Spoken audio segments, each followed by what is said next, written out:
This is Travel and Happiness and welcome back to my channel. Yay! For today's video guys, bago tayo nag-end doon sa kabilang, naalala nyo yung video natin ng una, ay natapos natin yung ating double lane doon sa may kabila na pinabidyohan ko nung nakaraan. No? So ito yung part 2 natin guys, na bago dumating yung bagyo doon at natapos natin yung buhos doon sa may kabila. No? So meron pa tayong mabuhusan next day or next week, mga ganun, at mahaba pang preparation. So ito yung isa rin natin nabuhusan guys, na mahaba na, hanggang doon na rin to sa may dulo, hanggang doon sa may box culvert, no? So ayun, meron na tayo dito, naka first lane na tayo, at ito yung dinadaanan nila sa baba kasi bawal pa itong daanan yung sa may taas. So samahan nyo ako guys at itutur ko kayo dito sa ating huling nabuhusan nung mga bago dumating ang bagyo. So let's go! So tara guys, at maglakad tayo simula dito sa ating huling nabuhusan na bago rin dumating yung bagyo, at maglalakad tayo papunta doon sa may kabila. So tara. Yan. Bago rin dumating yung bagyo nung time na yun, malakas din yung yung init, ganito rin. Hindi natin naakalain na may bagyong ganon darating. So iwan muna natin itong motor natin dito. Nakalak na rin yan siya for sure. Tingnan natin kung nakalak. Oh, nakalak siya. So simula dyan sa ating nabuhusan na yan, ay pinakahuli pala ito. Huli natin nabuhusan din kasi dyan tayo nag-end din, papunta galing doon sa may kabila. So tara, maglakad tayo guys. At siguro mga nabuhusan natin to, mga ganoon din siguro, mga 400 meters din. Medyo malayo-layo din yung ating lalakarin, no? So yan, kasi dito sa may kabila, ito yung dinadaanan nila ngayon. Hindi pa pinapadaanan itong sa may taas. Itong huli nating nabuhusan, na bilang ko ito mga 19 span lahat, itong ating huling nabuhusan dito. Tapos doon sa may kabila, mahaba-haba din yung ating nabuhusan doon sa may kabila eh. So ito yung huli natin nabuhusan din bago dumating din yung bagyo. Isa rin yun. At inabutan pa tayo dito ng ulan din bago natin natapos ito. Parang mga alas 7 na ng gabi natin natapos. Nabantayan kasi kailangan pambantayan para walisan yung yung kalsada. So yan na guys, hanggang doon sa may dulo, pababa yun nandoon, tapos dito pababa rin, matasin dyan sa may gitna. Yan. Dito tayo sa may unahan, at maglakad-lakad pa tayo papunta doon sa may kabila. Yan, medyo malayo-layo pa. Meron tayong naglagay pala tayo ng ng daanan dito sa may kabila. Dito sa may kabila meron din dito. Tapos space yan kasi papasok ito doon sa may kabila, at ito yung papunta doon sa may kampo. So ito naman yung papunta dito sa palabas. Ito yung end din natin dito sa may kabila, at papunta doon siguro mga 200 meters ang layo, siguro 200 meters o sobra pa. Plus yung nandito natin sa may kabila guys, na nabuhusan din natin. So tara, maglakad-lakad pa tayo, at may sama ko pa kayo. So first lane lang ito guys ha. Nagkaroon tayo dito ng tawag ito ng agwat kasi pasukan ito doon sa may kabila, punta doon sa isang sitio rin yan. So at ito, dire-diretso naman tayo maglakad dito sa may kabila. Medyo malayo-layo din. Sabagay, exercise na yun guys, di ba? Exercise na yun. So yan, may mga kambing pa. May mga kambing. So ito, galing tayo doon sa may kabila din, tapos maglakad tayo siguro dito sa may kabila. Unang kurbada din ito siya dito sa sa palabas ito eh. Papunta tayo sa labas, naglalakad tayo guys. Yan. So maganda na rin, 'di ba guys? Dati talaga yung kalsada is ito lang. Itong part lang na ito. Yan, itong part lang na ito. So nung nag-widening, masyado siyang lumawak. O, 'di ba, lumapad siya. Pag nagkalsada na ito sa may kabila, ganyan din kalapad yung sa may sa may kabila. So pag matapos itong mapadubulin na natin ito. Yan, dinadaanan na nilang motor guys, nilagyan ng rampahan doon sa may kabila. Nilagyan nila ng rampahan, motor lang naman yung nakakadaan, pero okay lang yun yung mga motor, wag lang yung mabibigat guys, kasi may posibilidad siyang magkaroon ng crack kasi hindi pa siya pwedeng daanan. So parang ano ba, mura pa yung ano, hindi pa masyadong patigas yung pagkasemento niya, so okay lang yun sa motor, wag lang yun sa mabibigat, di ba? So malapit na tayo guys doon sa may unahan, at tatanaw na natin yung tawag dito, tanaw na natin yung ating unang nabuhusan dito papunta galing sa labas. Yan, malapit na tayo. Natubuan na nga ng ano ng damo, mabilis tubuan ng damo kasi palaging nagaulan dito sa atin, dito sa site, tapos mahina pa yung ating signal, kaya lagi tayong inuulan. Buti na lang doon sa may nung nakaraan, talagang wala tayong kasignal doon sa may kampo, wala tayong kasignal sa may kampo. So yun na guys, o di ba, yun na yun sa may kurbada doon na isa pababa doon, tapos nandun yung end natin. So dito naman sa may kabila, nandito yung unang buhos natin papunta doon sa may kabila. Yan, so pupunta pa rin hanggang doon. May box culvert pa tayo dito sa may unahan, mahaba-haba pa rin yung ating bubuhusan. Tsaka sana ano na, ang problema lang natin guys, na disgrasya pa yung ating isang mixer, yung isang mixer natin na tumaob, di ba? Na-share ko sa inyo sa isa kong video.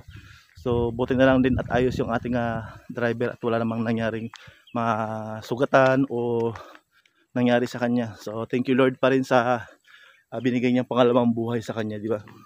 So yun na guys, tingnan nyo, malapad na, di ba?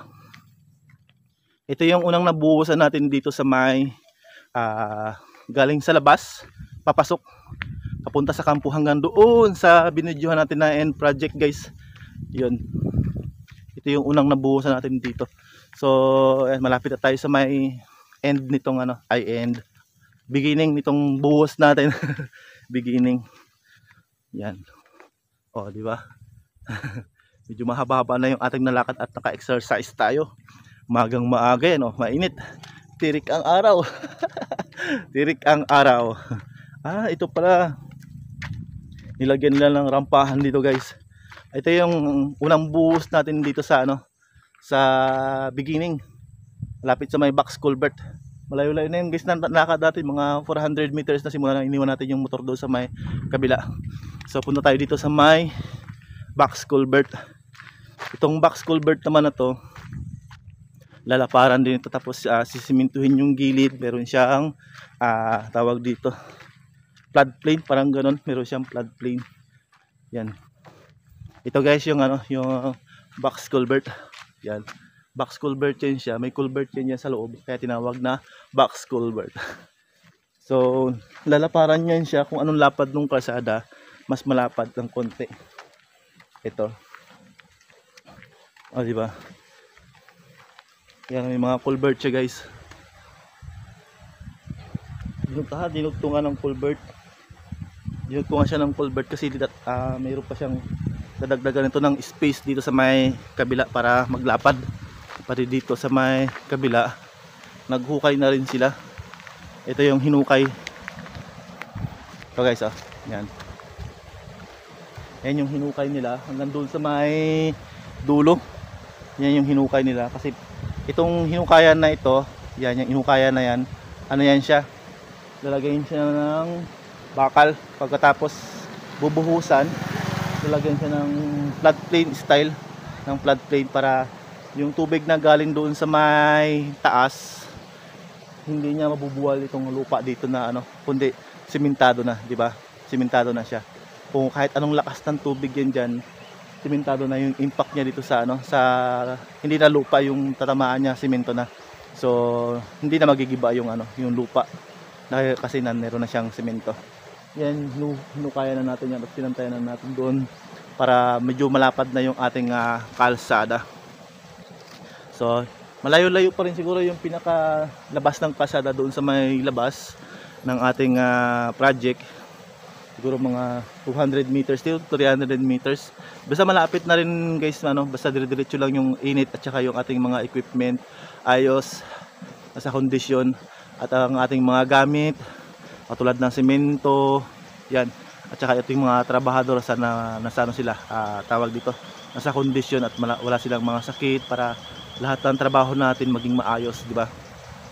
Gabayan tayo ni Lord Jesus sa mga araw-araw nating mga gawain, sa mga ating tawag dito, sa mga pagdadrive ng mixer. Gabayan mga driver natin para maging maayos yung ating patrabaho sa ating mga project or dito sa site nating pinagtatrabahuhan. So tara guys, at balik tayo sa ating doon sa unahan, maglakad tayo ulit. So ito na guys yung ating ginagawang flood plain o flood control dito sa may pinaka ng box culvert. So tara, balik tayo doon sa motor na iniwan natin. So tara, ito sa may kabilang box culvert guys, ganoon din yun, lalaparan din yun siya para yung kalsada o yung box culvert is tawag dito, malapad na, di ba? Malapad.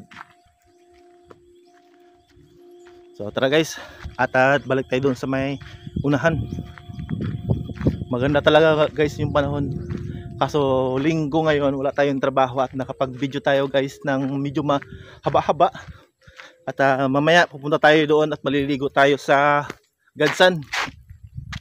Try natin makakuha ng mga video guys na marami para ma-share ko sa inyo guys itong ganda dito sa may tawag dito, sa may Rio Tuba. Kumbaga ito ay ano lang siya, barangay lang Batarasa. Barangay siya ng Batarasa. Tapos tawag dito, ito yung parang mas maunlad kisa doon sa sa Rituba, kasi nga nandito yung minahan, mas maganda yung area at malapad yung mga kalsada. So tara, yun na yung ating first lane dito sa ating tawag dito, beginning ng project. Yan ang ating first lane. At susunod na itong ating bubuhusan, mga ilang araw na lang. Paakyat tayo guys, yan. Paakyat tayo sa may taas. Tapos ito ay pababa. Kasi nandoon yung box culvert, tapos nandoon yung pinaka natin beginning sa may unahan, di ba? So maglakad pa tayo at papawis tayo guys. Samahan nyo ako. Samahan nyo ako. At gagawa pa tayo ng maraming video at marami pa tayong masishare, di ba? Samahan niyo ako guys Shout out nga pala kay kay Tita MBTV, kay Tita Mamalu. Tita Mamalu, kamusta ka na po? Tita MDTV, MBTV, MD168, kay Tita Imelda, kay Tita Anggeng Pe. Shout out sa inyong lahat guys. Kay Ma'am Lorna Magdays, mega love shout out. Yan, maraming salamat. Kay Kapitana, thank you so much Kapitana sa walang sawang suporta. Thank you. Thank you so much. At sa lahat guys ng aking hindi nabanggit, maraming salamat sa inyo. At ako'y nagpapasalamat at nandyan kayo palagi sa aking tabi, nagbibigay ng suporta. Hindi ko man kayo masuportahan isa-isa guys, kasi sa sobrang hina ng aking signal talaga, ng aking net. Bahala na kayo kung ano man sabihin nyo sa akin na tawag dito, na hindi dahilan ng mahina ang net para magsuporta. Pero sinasabi ko talaga sa inyo guys na mahina talaga ang aking net. At alam ni Kapitana yan kung saan ako nagpupunta at mag-live lang guys. Mag-live. Yun lang yung aking magagawa para madagdagan yung aking WH. At makumusta ko at ma-share ko sa inyo guys kung ano yung meron sa aking YouTube channel o sa aking kinalalagyan guys, dahil napakahina ng ating net dito, lalo na nung nagbagyo guys. Biruin mo yung isa kong video, nagsimula ako ng pagdating ko doon, nagmotor ako pagdating ko doon sa may Rio Tuba. Pagdating ko doon alas 6, biruin mo guys, alas 6, 7, 8, 9, 10 11 na guys bago ko na-upload yung yung video ko. Halos 5 hours guys bago ko siya na-upload yung video. So napakatagal at napakahina ng net talaga. Kahit na nasa site na ako ng signalan, tinanong ko yung mga tindahan doon, kahit sila daw is mahina talaga yung signal. Kaya yun, wala akong magagawa dahil mahina yung net at naghahanap tayo ng net para maka-live minsan. May share ko sa inyo kung ano man yung kalagayan ko dito. At wala akong magagawa guys kung yun yung naiisip ninyo na para na kung anong mayroon sa akin at hindi ako nakaka-support sa mga YouTube channel. Pero alam nyo naman, naglo-loading talaga yung aking cellphone. So malapit na tayo guys dito sa ating huling nabuhusan dito sa itong galing sa beginning. Yan, malapit na tayo dito sa ating beginning.